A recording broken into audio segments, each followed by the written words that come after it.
I actually took the ACEs test and I can't remember. It was either ranked a 3 or a 4. And I was like, oh, I was like, geez. Yeah.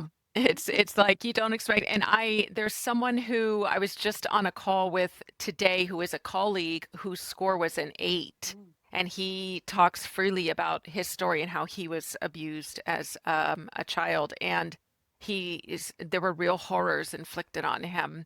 And he is a leader now of, helping of, a major organization that helps to get ahead of child abuse and try to, his goal is to actually prevent it even before it happens, which is not the type of work that is done very much because the funding, the grants are going to go toward the downstream stuff, right? Like intervention and instead of prevention. And I think we need both, but when you can see results is more likely when people want to fund that and be involved in that. Whereas thinking, really getting into that think tank and saying, well, what exactly is needed to get ahead of it? What do we need to get ahead of abuse happening at all? Of course, what I do is very, very, very narrow. I'm helping protective parents who are in a custody case with a narcissistic abusive co-parent to go in and transform their cases and increase their chances of getting the custody arrangement that is best for their children. I always wanted to like have a workshop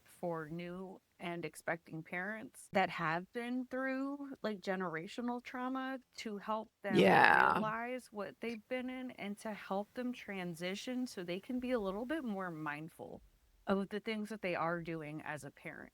Because it first comes with mindfulness. You have to first recognize what you're doing. If you don't know what you're doing is wrong because that's what you're used to, how can you fix